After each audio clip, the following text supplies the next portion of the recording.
પ્રકરણ 3 ભારતમાં રાષ્ટ્રવાદ. રાષ્ટ્રવાદ ઉત્પન્ન કરતા પરિબળો. સારાંશ. રાષ્ટ્રવાદ એટલે પોતાના રાષ્ટ્ર પ્રત્યે એકાત્મતા અને ગૌરવની ભાવના. જરૂર પડે પોતાના રાષ્ટ્ર પ્રત્યે તન મન ધન ન્યોછાવર કરવા તૈયાર રહેવાની ભાવના. આધુનિક રાષ્ટ્રવાદનો સૌપ્રથમ ઉદ્ભવ યુરોપમાં થયો હોવાથી નવજાગૃતિ, ધર્મ સુધારણા, અમેરિકા અને ફ્રાન્સની ક્રાંતિઓ, ઇટલી અને જર્મનીનું એકીકરણ વગેરે પરિબળોએ યુરોપમાં રાષ્ટ્રવાદનો ફેલાવો કરવામાં મહત્વની ભૂમિકા ભજવેલી છે. બ્રિટિશરોના સંપર્કના પરિણામે ભારતીયોના રાજકીય, સામાજિક, ધાર્મિક અને આર્થિક દૃષ્ટિકોણમાં ફેરફાર થયા.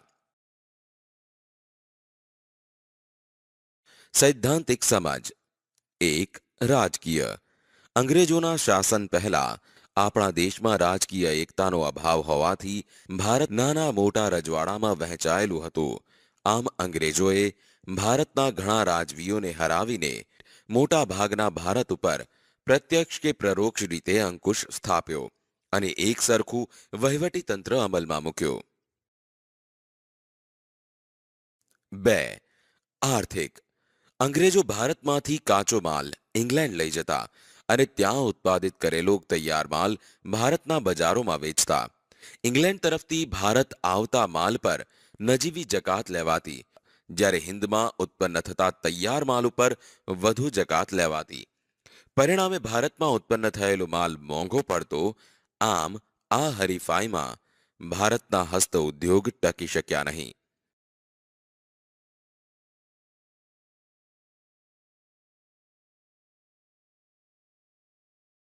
3. વાહન અને સંદેશા વ્યવહાર. ભારતમાં રેલવે, તાર, ટપાલ, જમીન તથા જળ વ્યવહારના માર્ગો લશ્કરી, આર્થિક તથા રાજકીય કારણોસર વિકસાવવામાં આવ્યા હતા. છતાંય તેનાથી દેશના લોકોને લાભ થયો. તેમના સંપર્કો વધવાથી જ્ઞાતિ, કોમ અને પ્રદેશના ભેદભાવો ઓછા થયા. રાષ્ટ્રીય નેતાઓ તેમના વિચારો તથા યોજનાઓ પ્રજાના તમામ વર્ગોમાં ફેલાવી શક્યા. પ્રાદેશિક કક્ષાને બદલે રાષ્ટ્રીય કક્ષાની નેતાગીરી ઊભી થઈ.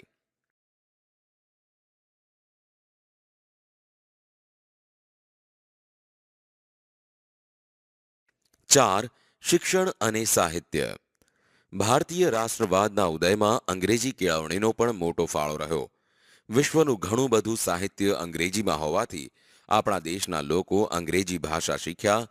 આ કારણે અમેરિકન સ્વાતંત્ર્ય સંગ્રામમાંથી લોકશાહીની તથા ફ્રાન્સની ક્રાંતિમાંથી સ્વતંત્રતા, સમાનતા અને બંધુત્વની ભાવનાની પ્રેરણા મળી. દેશની પ્રાદેશિક ભાષાઓમાં નવલકથાઓ, નાટકો, વાર્તાઓ, કાવ્યો અને ગીતો વગેરે લખાયા, જેણે રાષ્ટ્રભક્તિનો સંદેશ આપ્યો.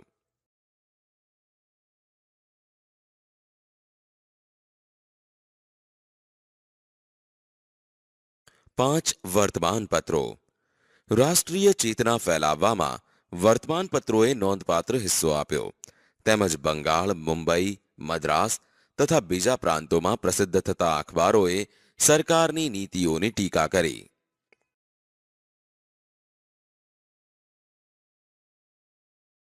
6. ભારતનો ભવ્ય વારસો. પાશ્ચાત્ય પુરાતત્વવિદ એટલે કે એલેક્ઝાન્ડર કનિંઘહામ તથા તેના મદદનીશોએ ભારતના અનેક પ્રાચીન સ્થળોએ ખોદકામ કર્યા.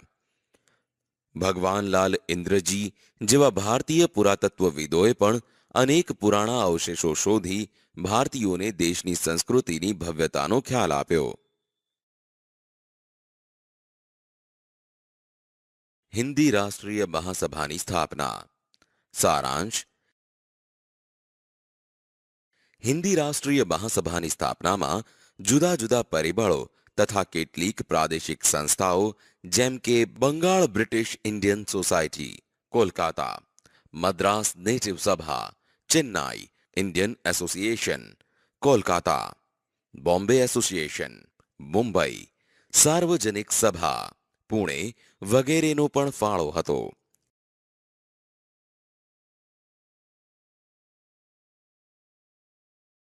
સૈદ્ધાંતિક સમજ. સર એલન ઓક્ટેવિયન હ્યુમ નામના નિવૃત્ત અંગ્રેજ અધિકારીને ખાતરી થઈ ચૂકી હતી કે બ્રિટિશ સામ્રાજ્ય ઉપરથી દેખાય એટલું સલામત નથી. આમ 1857ના સ્વાતંત્ર્ય સંગ્રામની ઘટના ફરીથી ન બને તે માટે બંધારણીય સંસ્થા સ્થાપવાનો વિચાર તત્કાલીન વાઇસરોય ડફરીનને સમજાવી કરવામાં આવ્યો. એઓ હ્યુમના પ્રયત્નોથી ડિસેમ્બર 1885માં હિન્દી રાષ્ટ્રીય મહાસભાની સ્થાપના કરવામાં આવી, જેનું પ્રથમ અધિવેશન મુંબઈની ગોકુળદાસ તેજપાલ સંસ્કૃત પાઠશાળામાં 28મી ડિસેમ્બર 1885ના રોજ વ્યોમેશચંદ્ર બેનર્જીના પ્રમુખપદે મળ્યું. આમ ભારતના જુદા જુદા પ્રદેશોમાંથી 72 પ્રતિનિધિઓએ હાજરી આપી. તેમાં દાદાભાઈ નવરોજી, ગોપાલ કૃષ્ણ ગોખલે, ફિરોજ શાહ મહેતા, બદરુદ્દીન તૈયબજી, કેટી તેલંગ, દિનશા વાછા વગેરે મુખ્ય આગેવાનો હતા.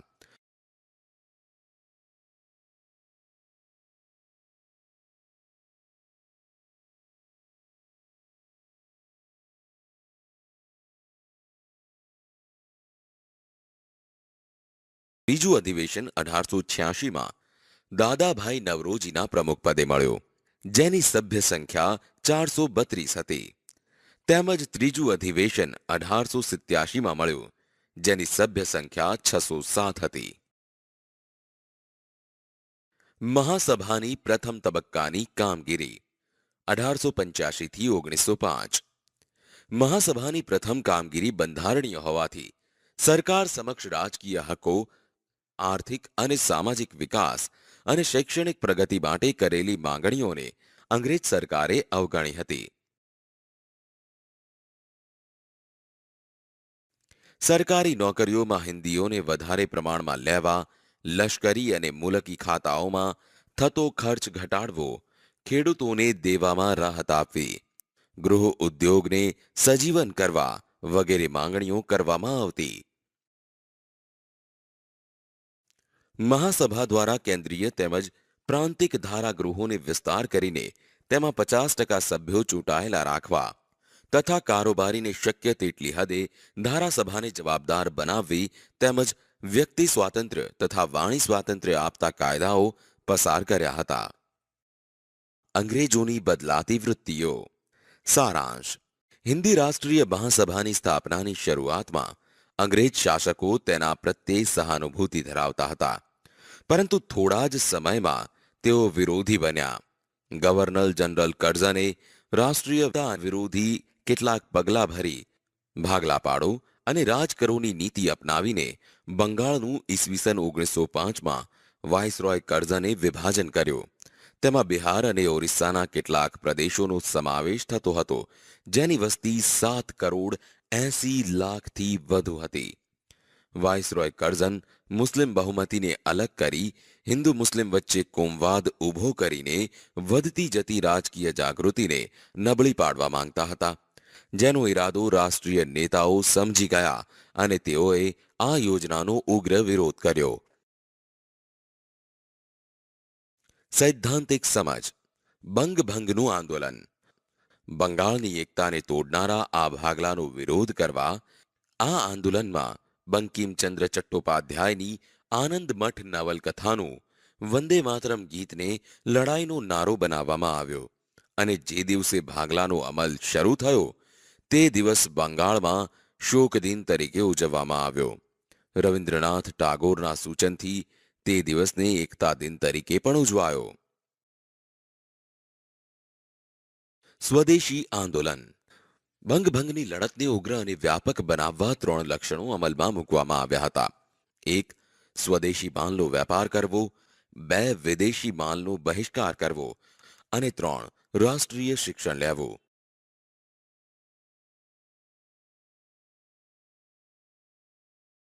આ ઉદ્દેશોને હાંસલ કરવા બંગાળના લોકોએ એક લડત સમિતિની રચના કરી, જેમાં સુરેન્દ્રનાથ બેનર્જી, બિપિનચંદ્ર પાલ અને અરવિંદ ઘોષ જેવા કોંગ્રેસના આગળ પડતા નેતા હતા. વર્તમાન પત્રોના લખાણો, સરઘસો, જાહેર સભાઓ અને લોકગીતો દ્વારા સ્વદેશીનો પ્રચાર કરવામાં આવ્યો. પરિણામે ઇંગ્લેન્ડથી આયાત થતા કાપડ, મીઠું, ખાંડ, બૂટ, તમાકુ વગેરેની આયાતો ઘટી. માં બનેલા કાપડ અને અન્ય ચીજ વસ્તુઓનું વેચાણ વધ્યું.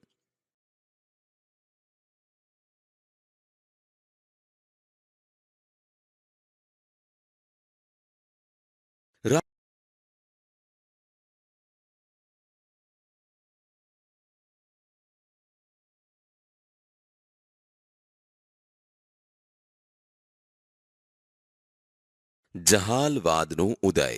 સારાંશ: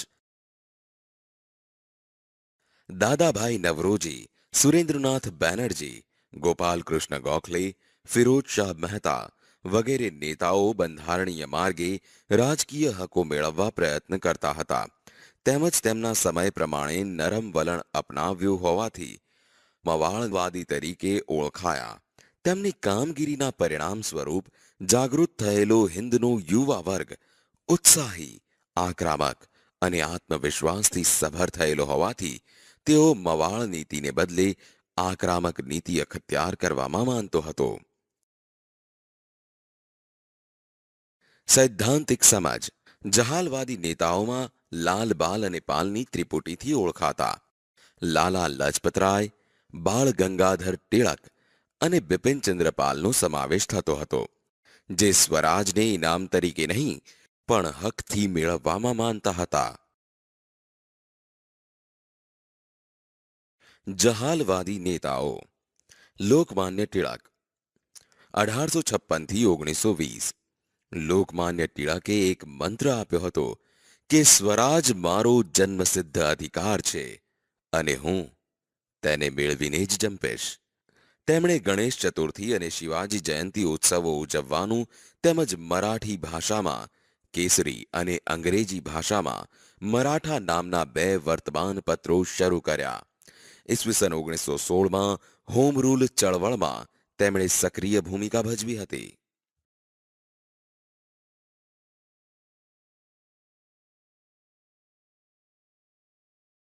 લાલા લજપતરાય 1856 થી 1928. લાલા લજપતરાય શેરે પંજાબ તરીકે જાણીતા બન્યા હતા. તેમણે ધી પંજાબી અને ધી પીપલ જેવા વર્તમાનપત્રો શરૂ કર્યા.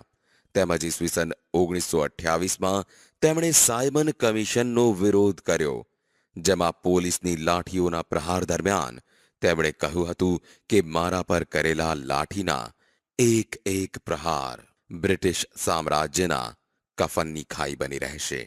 આમ અંગ્રેજોના લાઠી પ્રહારથી તેમનું અવસાન થયું. બિપિનચંદ્ર પાલ 1858 થી 1932. લાલ બાલ અને પાલની ત્રિપુટીના ત્રીજા બંગાળી નેતા બિપિનચંદ્ર પાલ હતા. બ્રહ્મો સમાજના સંપર્કમાં આવ્યા બાદ તેમણે ન્યૂ ઇન્ડિયા સાપ્તાહિક અને વંદે માતરમ વર્તમાનપત્ર શરૂ કર્યું હતું. અંગ્રેજ સરકારે યુવાનોને હિંસક માર્ગે ઉશ્કેરવાનો તેમના પર આરોપ મૂક્યો હતો. મુસ્લિમ લીગની સ્થાપના. સારાંશ: ભારતમાં ઉગ્ર રાષ્ટ્રવાદ ઝડપથી ફેલાતો હતો, ત્યારે અંગ્રેજોએ રાષ્ટ્રીય ચેતનાને તોડવાનો પ્રયત્ન કર્યો તેમજ મુસ્લિમોના એક જૂથને સમજાવવામાં સફળ રહ્યા. પરિણામે ઈસવીસન 1906માં ઢાકામાં મુસ્લિમ લીગની સ્થાપના થઈ. આ સંસ્થાની સ્થાપનામાં મુસ્લિમોના ધાર્મિક વડા આગા ખાન, ઢાકાના નવાબ સલીમુલ્લાહ ખાં, વાઇસરોય મિન્ટો અને તેના ખાનગી મંત્રી ડનલોપ સ્મિથે મહત્વની ભૂમિકા ભજવી હતી. સૈદ્ધાંતિક સમજ. હોમ રૂલ આંદોલન 1916. એપ્રિલ 1916માં બાળ ગંગાધર ટિળકે પૂનામાં ઇન્ડિયન હોમ રૂલ લીગની સ્થાપના કરી અને જાહેર કર્યું કે સ્વરાજ મારો જન્મસિદ્ધ હક છે અને હું તેને મેળવીને જ જંપીશ. આમ ત્યારે તેમને લોકમાન્ય તરીકે બિરદાવવામાં આવ્યા. એની બેસન્ટે મદ્રાસમાં સપ્ટેમ્બર 1916માં હોમ રૂલ લીગની સ્થાપના કરી, જેનો હેતુ બંધારણીય માર્ગે હોમ રૂલ મેળવવાનો હતો. તેમજ તેણે તેના સાપ્તાહિક ધી કોમનવેલ્થ અને દૈનિક ન્યૂ ઇન્ડિયામાં લેખો લખ્યા.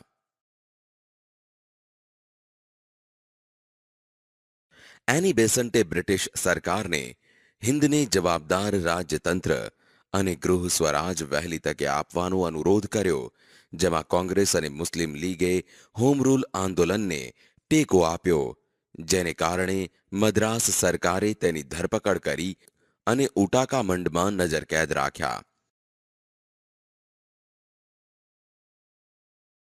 એની બેસન્ટને મુક્ત કરાવવા દેશમાં સભાઓ અને સરઘસો દ્વારા ઠેર ઠેર વિરોધ વ્યક્ત કરવામાં આવ્યો અને અંતમાં તેમને છોડી દેવામાં આવ્યા.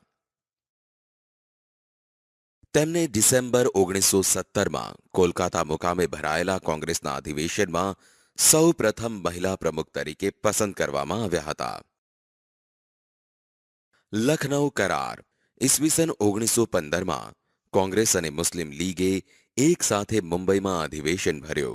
એક વર્ષ પછી કોંગ્રેસ અને મુસ્લિમ લીગે તેમના વાર્ષિક અધિવેશન એક સાથે લખનૌમાં રાખ્યા, જેમાં લોકમાન્ય ટિળકે હાજરી આપી.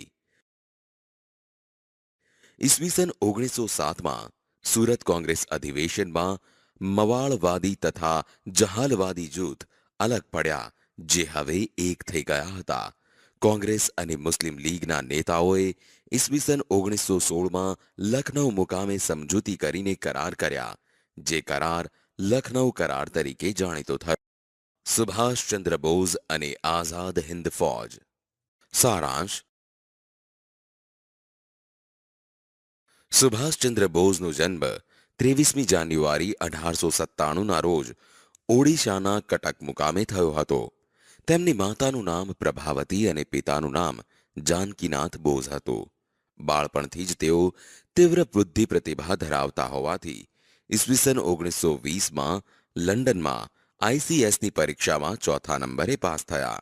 ભારતમાં આવ્યા પછી હિન્દી રાષ્ટ્રીય મહાસભામાં જોડાયા અને સ્વાતંત્ર્ય ચળવળોમાં ભાગ લીધો, જેમાં 11 વખત રાજકીય કેદી તરીકે પકડાયા. ત્યારબાદ ઈસવીસન 1938માં હરિપુરા કોંગ્રેસ અધિવેશનમાં સુભાષચંદ્ર બોઝ કોંગ્રેસના પ્રમુખ બન્યા, તેમજ ઈસવીસન 1939માં ત્રિપુરામાં મળેલા કોંગ્રેસ અધિવેશનમાં બીજી વાર પ્રમુખ બન્યા, પરંતુ કેટલાક મતભેદોને કારણે તેમણે પ્રમુખ પદેથી રાજીનામું આપ્યું.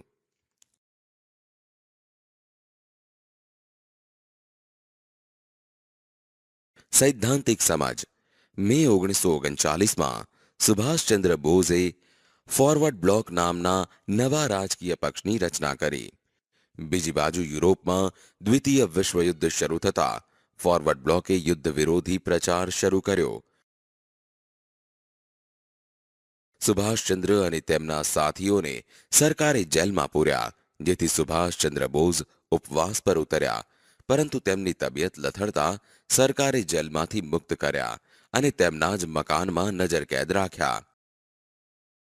17મી જાન્યુઆરી 1941ના રોજ મધ્યરાત્રિએ સુભાષચંદ્ર બોઝ વેશ પરિવર્તન કરી પેશાવર, કાબુલ અને મોસ્કો થઈ બર્લિન ગયા, જ્યાં તેના રેડિયો પરના પ્રવચન સાંભળી અંગ્રેજ સરકાર ચોંકી ઉઠી અને ત્યારબાદ સુમાત્રા થઈને જાપાન ગયા.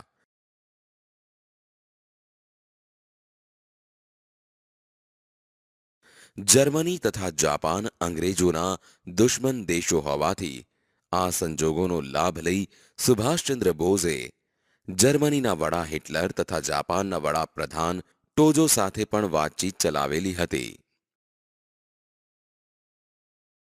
આઝાદ હિન્દ ફૌજના સુકાની પદે.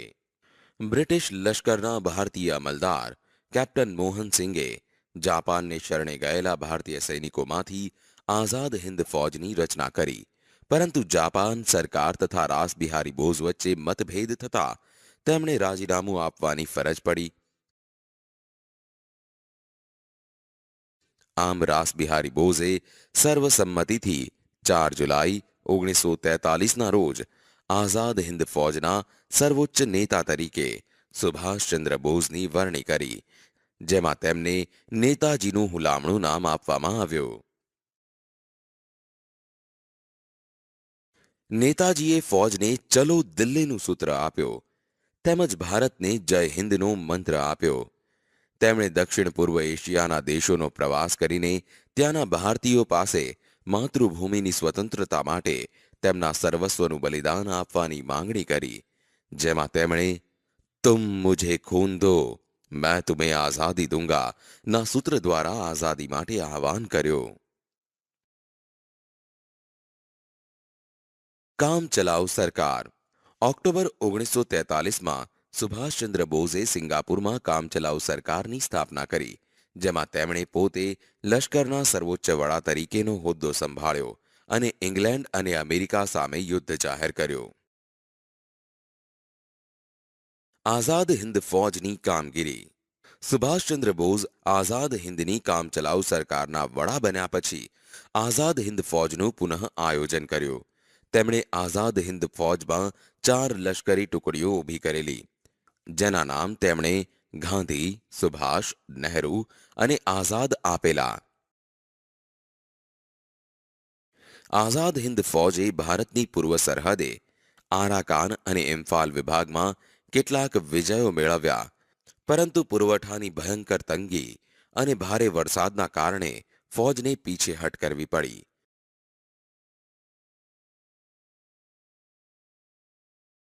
જાપાન ઉપર અમેરિકા દ્વારા અણુબોમ્બ ફેંકાતા યુદ્ધની પરિસ્થિતિ બદલાઈ અને હિંદ ફૌજનું અસ્તિત્વ નાશ પામ્યું, જેમાં 4,000 સૈનિકોની ખુવારી થઈ અને 25,000 સૈનિકો કેદ પકડાયા.